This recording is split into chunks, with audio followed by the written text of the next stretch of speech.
छत्तीसगढ़ सहित 14 राज्यों के साझा मंच प्रगति के तहत चलने वाली परियोजनाओं की प्रधानमंत्री ने की समीक्षा।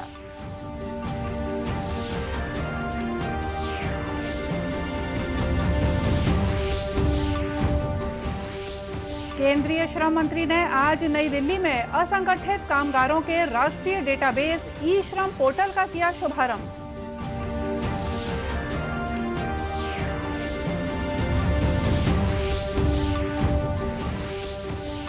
केंद्र की किसान क्रेडिट कार्ड योजना बिलासपुर के किसानों के लिए बनी वरदान। 0 ब्याज दर पर मिले ऋण से बिना अड़चन किसान कर पा रहे हैं उन्नत खेती।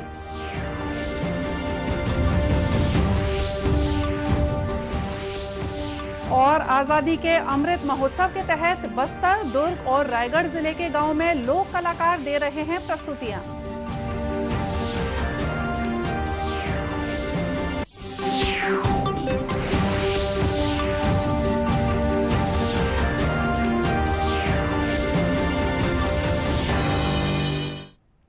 नमस्कार, आप देख रहे हैं दूरदर्शन समाचार। मैं हूं मोनिका शर्मा और आइए अब देखते हैं समाचार विस्तार से। प्रधानमंत्री नरेंद्र मोदी ने प्रगति के 37वें संस्करण के बैठक की अध्यक्षता की। ये केंद्र और राज्य सरकारों की आईसीटी आधारित एक मल्टी मॉडल मंच है। बैठक में 8 परियोजनाओं और एक योजना सहित कार्यसूची के 9 विषयों की समीक्षा की गई। 8 परियोजनाओं में से 3 परियोजनाएं रेल मंत्रालय और सड़क परिवहन और राजमार्ग मंत्रालय की और 2 परियोजनाएं बिजली मंत्रालय की हैं। 14 राज्यों से संबंधित इन 8 परियोजनाओं पर 1,26,000 करोड़ रुपए की लागत आएगी। ये राज्य उत्तर प्रदेश, मध्य प्रदेश, पंजाब, हिमाचल प्रदेश, गुजरात, राजस्थान, महाराष्ट्र, हरियाणा, छत्तीसगढ़, अरुणाचल प्रदेश, सिक्किम, उत्तराखंड, मणिपुर और दिल्ली हैं। प्रधानमंत्री ने इन परियोजनाओं को समय पर पूरा करने के महत्व पर भी जोर दिया। बातचीत के दौरान श्री मोदी ने one nation one ration card योजना की समीक्षा की। उन्होंने अधिकारियों से इस योजना के तहत विकसित तकनीकी प्लेटफॉर्म की कई उपयोगिताओं का पता लगाने के लिए कहा, ताकि नागरिकों तक इसका व्यापक लाभ पहुंच सके। प्रधानमंत्री ने राज्यों के अधिकारियों को निर्देश दिया कि ऑक्सीजन संयंत्र के निर्माण और अस्पतालों में बिस्तरों की उपलब्धता की स्थिति पर नजर भी रखें। श्रम और रोजगार मंत्री भूपेंद्र यादव ने आज नई दिल्ली में असंगठित कामगारों के राष्ट्रीय डेटाबेस ई श्रम पोर्टल का शुभारंभ किया। इस पोर्टल पर देश के असंगठित क्षेत्र के कामगारों का विवरण दिया जाएगा। श्रम मंत्री भूपेंद्र यादव ने शुभारंभ कार्यक्रम को संबोधित करते हुए कहा कि इससे कामगारों के लिए विभिन्न सामाजिक सुरक्षा योजनाओं के बेहतर कार्यान्वयन की सुविधा उपलब्ध हो सकेगी। हमारे श्रमिक क्षेत्र में, जो असंगठित क्षेत्र में हमारे भाई बहन काम करते हैं, एक राज्य से दूसरे राज्य में प्रवास करते समय, एक राज्य से दूसरे राज्य में जाते समय विभिन्न योजनाओं के अंतर्गत विभिन्न तरीके से इसका पंजीकरण कराया जाता है। ये सच है कि हमारे केंद्रीय सरकार के द्वारा बीड़ी मजदूरों के लिए योजनाएं चलती हैं या हमारे बिल्डिंग सेक्टर के लिए योजनाएं चलती हैं, अन्य योजनाएं चलती हैं। जब मैं हमारे श्रम संगठनों के लोगों के साथ बात कर रहा था तो उन्होंने एक विषय कहा कि क्या अब सब योजनाएं एक हो जाएंगी। मैंने कहा था कि ये जो पोर्टल है किसी भी स्कीम का विलय नहीं है, बल्कि स्कीम असंगठित क्षेत्र के हर मजदूर तक पहुंचे उसके लिए एक प्लेटफॉर्म का काम करेगा। इस अवसर पर श्रम और रोजगार राज्य मंत्री रामेश्वर तेली और मंत्रालय में सचिव अपूर्व चंद्रा भी मौजूद थे। राष्ट्रव्यापी कोविड टीकाकरण के तहत देश में अब तक 60 करोड़ 38 लाख से ज्यादा टीके लगाए गए। पिछले 24 घंटों के दौरान 80,40,000 से ज्यादा का टीकाकरण किया गया। स्वास्थ्य मंत्रालय ने बताया है कि कल 46,164 नए कोविड मामलों की पुष्टि हुई। वर्तमान में 3,33,725 रोगियों का इलाज चल रहा है। वहीं संक्रमण की दर 1.03% है। मंत्रालय ने बताया कि पिछले 24 घंटों के दौरान 34,159 रोगी स्वस्थ हुए। अब तक 3,17,88,000 लोग ठीक हो चुके हैं। स्वस्थ होने की दर 97.63% हो गई है। केंद्र ने राज्यों और केंद्र शासित प्रदेशों को अब तक 58 करोड़ 76 लाख से ज्यादा कोविड टीके निःशुल्क उपलब्ध कराए हैं। 1 करोड़ 3 लाख से ज्यादा टीके जल्द ही उन्हें दे दिए जाएंगे। 3 करोड़ 77 लाख से ज्यादा टीके अब भी उनके पास शेष हैं। इधर प्रदेश में भी बीते 24 घंटों के दौरान कोविड संक्रमण के 52 नए मामले सामने आए हैं, जिसके बाद प्रदेश में सक्रिय मामलों की संख्या 627 हो गई है। केंद्र सरकार किसानों की आय को दोगुना करने के लिए अनेक योजनाएं चला रही है। इसके तहत आर्थिक अनुदान, कम ब्याज पर ऋण, खाद, बीज और खेती के उपकरण सहित अन्य सुविधाएं उपलब्ध करा रही है। ऐसी ही एक सुविधा है किसान क्रेडिट कार्ड की। किसान क्रेडिट कार्ड की मदद से लघु और सीमांत किसानों को कम ब्याज पर कृषि ऋण दिया जाता है। जिला सहकारी बैंक बिलासपुर के सीईओ प्रभात मिश्रा ने बताया कि किसान क्रेडिट कार्ड राज्य और केंद्र की योजना है, जिसमें किसानों को 0% ब्याज दर पर ऋण उपलब्ध कराया जाता है। उन्होंने बताया कि जन सेवा केंद्र में जाकर किसानों को कृषि विभाग के सम्मान निधि पोर्टल पर दिए गए दिशा निर्देशों के अनुसार सारी सूचनाएं दर्ज करनी है। फोटो अपलोड करने के साथ स्थानीय बैंक का IFSC कोड और अपना मोबाइल नंबर भी दर्ज करना होगा। सफलतापूर्वक आवेदन स्वीकार होने के बाद सबसे पहले विवरण तहसील पहुंचेगा, जहां लेखपाल अपनी रिपोर्ट आदि प्रक्रिया पूरी कर IFSC कोड के माध्यम से संबंधित बैंक को फाइल हस्तांतरित कर देंगे। बैंक में अंतिम रूप से प्रक्रिया पूरी कर निर्धारित समय पर फोन करके किसान को सूचना देकर उन्हें कार्ड दिए जाएंगे। श्री मिश्रा ने जिला सहकारी केंद्रीय बैंक के माध्यम से 2,22,650 किसानों को किसान क्रेडिट कार्ड जारी किए हैं। बिलासपुर, कोरबा, जांजगीर, गौरेला, पेंड्रा, मरवाही और मुंगेली, तो इन पांचों जिले के अंतर्गत हम लोगों ने लगभग 2,22,668 किसानों को रुपए के CC कार्ड का वितरण किया हुआ है। किसान क्रेडिट कार्ड के माध्यम से किसान जो अपनी कृषि के लिए आवश्यक जो नगद ऋण है और वस्तु ऋण है, ये दोनों की प्राप्ति समितियों के माध्यम से कर सकते हैं। किसान क्रेडिट कार्ड में जो मैक्सिमम लिमिट होता है 5 लाख रुपए तक का होता है। किसान क्रेडिट कार्ड प्राप्त करने वाले किसानों ने बताया कि अब उन्हें आसानी से ऋण मिल रहे हैं और बिना अड़चन वे खेती कर पा रहे हैं। इन किसानों ने कहा कि बैंक द्वारा ATM जारी करने से पैसे के लिए बार बार बैंक नहीं जाना पड़ता। बहुत फायदा है, KCC मिलता है और खातू मिलता है, अनेक प्रकार के हमें बीज भी मिलता है प्रमाणित वाले, जिससे हमारे उन्नत खेती कर सकते हैं और लोन भी देता है क्रेडिट कार्ड से। हाँ, किसान क्रेडिट कार्ड से जैसे कि अपना घर बनाना, बच्चों का शादी ब्याह करना, पढ़ाना लिखाना, खेती में दवाई खातू माटी डालना, ये सब चीज़ में बिना ब्याज के हमको सरकार की तरफ से अनुदान मिलता है। उसको बाद में हम लोग धान वान जैसे बेचते हैं तो उसमें फिर काट के फिर नए सिरे से दिया जाता है। कि तो इसी से हमारा जो आज संभला जो किसान का जागरूक हुए हैं, उन्नत हुए हैं, वो क्रेडिट कार्ड के बदौलत से आज आगे बढ़े हैं किसान। तो इससे बहुत सारी फायदे, जो अपना मूलभूत सुविधा है इसी कार्य से चलता है। इसमें ब्याज व्याज किसी प्रकार का नहीं लगता। जब से शासन KCC कार्ड किसानों को उपलब्ध कराया है, उससे किसान बहुत ही उसको आर्थिक मदद मिलता है। बिना ब्याज के KCC लेते हैं, किसान खाद लेते हैं और उसको खेती में लगा के अपना खेती करने के बाद में फसल बेचने के बाद में उस पैसे को मतलब वापस करते हैं।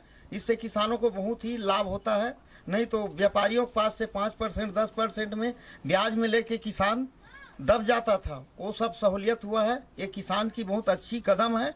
इससे किसानों को बहुत ही लाभ मिल रहा है। कृषि विभाग के उप संचालक शशांक शिंदे ने बताया कि किसान क्रेडिट कार्ड किसानों के लिए वरदान साबित हो रही है। पहले किसानों को अपनी खेती के लिए ज्यादा से ज्यादा ब्याज दर पर राशि लेनी पड़ती थी, जिसका भारी भरकम ब्याज भी उन्हें पटाना पड़ता था। किसान क्रेडिट कार्ड योजना से इन किसानों को आसानी से सरकारी और प्राइवेट बैंकों के माध्यम से न्यूनतम ब्याज दर पर राशि मिल जाती है, जिससे उन्हें खेती के लिए उपयोग में लगने वाली राशि की चिंता नहीं होती। आजादी के 75वें वर्ष में केंद्र सरकार स्वतंत्रता आंदोलन के वीरों को याद करते हुए आजादी का महत्व बताने के उद्देश्य से अमृत महोत्सव मना रही है। इसी कड़ी में प्रदेश में भी अनेक स्थानों पर कार्यक्रम आयोजित किए जा रहे हैं। बस्तर जिले में केंद्रीय सूचना प्रसारण मंत्रालय के रीजनल आउटरीच ब्यूरो द्वारा गांव में अमृत महोत्सव के मौके पर सांस्कृतिक कार्यक्रमों का आयोजन किया जा रहा है। बकावंड विकास खंड के ग्राम पंचायत के बड़े देवड़ा में बस्तर लोक कला मंडली द्वारा स्थानीय भाषा में नाटक, नृत्य और संगीत के जरिए ग्रामीणों को स्वतंत्रता संग्राम और उसके नायकों के बारे में जानकारी दी गई। मंडली के अध्यक्ष धीरनाथ बघेल ने बताया कि सांस्कृतिक कार्यक्रम के साथ ही नुक्कड़ नाटकों के जरिए ग्रामीणों को केंद्र सरकार की योजनाओं के बारे में भी बताया गया। हम लोग पूरे ब्लॉक में, जिला में, पंचायत में जाकर हम लोग प्रचार प्रसार कर रहे हैं और बहुत बढ़िया इस आज़ाद अमृत महोत्सव को लोग आनंद से ले रहे हैं और बातों को सुन रहे हैं। जितने हमारे क्षेत्रीय वीरों जो देश के लिए कुर्बान हो गए थे, उन सारे वीरों को याद करते हुए हम लोग नाटक और गीत के माध्यम से बहुत सुंदर ढंग से हम लोग प्रस्तुत करते हैं और गांव वाले देखकर बहुत उनको आनंद आता है। इस कड़ी में रायगढ़ जिले के पुसौर ब्लॉक के ग्राम ट्रेडा में भी अमृत महोत्सव पर कार्यक्रमों का आयोजन किया गया। रायगढ़ के लोक झंकार कला केंद्र के कलाकारों के द्वारा ग्रामीणों को चौपाल में इकट्ठा कर नुक्कड़ नाटक प्रस्तुत किए गए। लोक झंकार कला केंद्र के अध्यक्ष स्वतंत्र महंत ने बताया कि उनका दल गांव-गांव जाकर लोकगीत और नुक्कड़ नाटकों के जरिए आजादी का संदेश दे रहा है। कार्यक्रम चलेगा और यह पूरे देश में कार्यक्रम चल रहा है, उसका एक पार्ट हम लोग हैं और गांव-गांव जाकर हम लोग जो इतिहास है हमारा, उस इतिहास पे चर्चा करते हैं, उसकी लोगों तक जो इतिहास है उसको पहुंचाते हैं। लोक नृत्य के साथ, नाटक के साथ, प्रहसन के साथ कुछ मनोरंजन भी है और कुछ जानकारियाँ भी है। ये हमारा एक प्रयास रहता है कि लोगों तक जो हमारा गौरवशाली इतिहास है, उस गौरवशाली इतिहास का एक भाग हमारे गांव तक पहुँचे, हमारे गांव के लोगों तक पहुँचे, जो देश के लोग हैं उसको जाने समझे। इसी तरह दुर्ग जिले के ग्राम कोड़िया में भी अमृत महोत्सव का आयोजन किया गया, जहां लोक कलाकारों द्वारा लोक नृत्य और नाटकों की आकर्षक प्रस्तुतियां दी गईं। बड़ी संख्या में गांव के युवाओं, बच्चों और बुजुर्गों ने कार्यक्रम का आनंद उठाया। नेहरू युवा केंद्र दुर्ग के सलाहकार आदित्य भारद्वाज ने बताया कि अमृत महोत्सव का मकसद लोगों को न सिर्फ आज़ादी के महत्व से अवगत कराना है, बल्कि उन्हें अभियान के तहत फिट रहने के लिए भी प्रेरित करना है। यह है कि हम जिस तरह से हमारे वीर शहीदों ने कठिन परिश्रम करके अपनी बलिदान देकर देश को आज़ाद कराया है और उस आज़ादी का जो 75वां साल है उसको हम एक उत्सव के रूप में मनाएं। और साथ ही इस कार्यक्रम का उद्देश्य यह है कि हम आज़ादी के अमृत महोत्सव को हम एक फिटनेस के रूप में देखें। इसका एक मूल मंत्र है कि फिटनेस का डोज आधा घंटा रोज। इसके माध्यम से हम नेहरू युवा केंद्र के द्वारा विभिन्न तरह के fitness program, blood donation program, ऐसे हम विविध कार्यक्रम हम आयोजित कर रहे हैं। झंकार कला मंच की कलाकार मनीषा गंधर्व ने बताया कि नृत्य, संगीत और नाटकों के माध्यम से कलाकारों के द्वारा लोगों को जागरूक करने का प्रयास किया जा रहा है। छत्तीसगढ़ से हैं हम। आज़ादी कैसे मिली उसके बारे में कुछ बता रहे हैं, कैसे मिली और आज़ादी मिलने के बाद विकास कैसे बढ़ा, हम उसके बारे में बता रहे हैं। गीत और नाटक के माध्यम से ये जानकारी हम लोगों के द्वारा पहुंचा रहे हैं। इस दौरान कलाकारों का सम्मान भी किया गया। राजनांदगांव में स्वच्छता दीदियों ने विभिन्न मांगों को लेकर एक रैली निकाली। उन्होंने अपनी विभिन्न मांगों को लेकर मुख्यमंत्री के नाम एक ज्ञापन कलेक्टर को सौंपा। स्वच्छता दीदियां छत्तीसगढ़ मुक्ति मोर्चा के बैनर तले प्रदर्शन कर रही थीं। मोर्चा के अध्यक्ष भीमराव बागड़े ने बताया कि स्वच्छता दीदियां वेतन में बढ़ोतरी और डोर टू डोर कचरा कलेक्शन के लिए ठेका पद्धति बंद करने और पीएफ सहित बीमा सुरक्षा का लाभ दिलाने जैसी मांगों को लेकर आंदोलनरत हैं। जो निवेदन है, कर्मचारी भविष्य निधि इन वर्करों को दिया जाए, बीमा का लाभ दिया जाए, किसी का एक्सीडेंट होता है, दुर्घटना होती है, उसका लाभ दिया जाए। और हमारा कहना कुछ नहीं है, जहाँ तक न्यूनतम वेतन का बात है वो हम सरकार से मांग कर रहे हैं। स्वच्छता दीदियों ने कहा कि कबाड़ का सामान बेचने में भी जो घोटाला हुआ है, उसके खिलाफ भी कार्रवाई की मांग प्रशासन से की गई है। कोरिया पुलिस इन दिनों जिले को नशा मुक्त बनाने के लिए निजात अभियान चला रही है। इसी कड़ी में थाना मनेंद्रगढ़ क्षेत्र में पुलिस अधीक्षक कोरिया संतोष कुमार सिंह की अध्यक्षता में कार्यक्रम का आयोजन किया गया। कार्यक्रम में उपस्थित अतिथियों द्वारा ड्रग्स और नारकोटिक्स के विषय में जानकारी दी गई। पुलिस अधीक्षक द्वारा निजात कार्यक्रम में सभी सामाजिक संगठनों की भागीदारी, ड्रग्स, नारकोटिक्स और अन्य नशे से संबंधित पदार्थों से निजात पाने के बारे में बताया गया। सारे चरण हैं। इसमें पहला जो भाग है उसमें ये पुलिस द्वारा बहुत ही सख्त कार्रवाई किए जाने का इसमें हम लोगों ने निश्चय किया है। और आप देखें तो पिछले 2 महीने के ही आंकड़ों की अगर बात करें तो 220 लोगों पे को गिरफ्तार किया गया, अलग अलग जो इस तरह की कार्रवाइयाँ हुई हैं उस पर। और आने वाले समय में ऐसे सारे ड्रग पेडलर्स जो लोग ड्रग के इस नशे के व्यापार में शामिल हैं उन सबके खिलाफ कार्रवाइयाँ की जाएंगी। इस अवसर पर पुलिस अधीक्षक ने कार्यक्रम में उपस्थित नागरिकों को नशा न करने संबंधी शपथ दिलाई। मनेंद्रगढ़ के इस निजात कार्यक्रम में फोटो पॉइंट आकर्षण का केंद्र बना रहा। वहां पर मौजूद लोगों ने सेल्फी भी ली। और इसी के साथ ये समाचार बुलेटिन यहीं समाप्त हुआ। नमस्कार।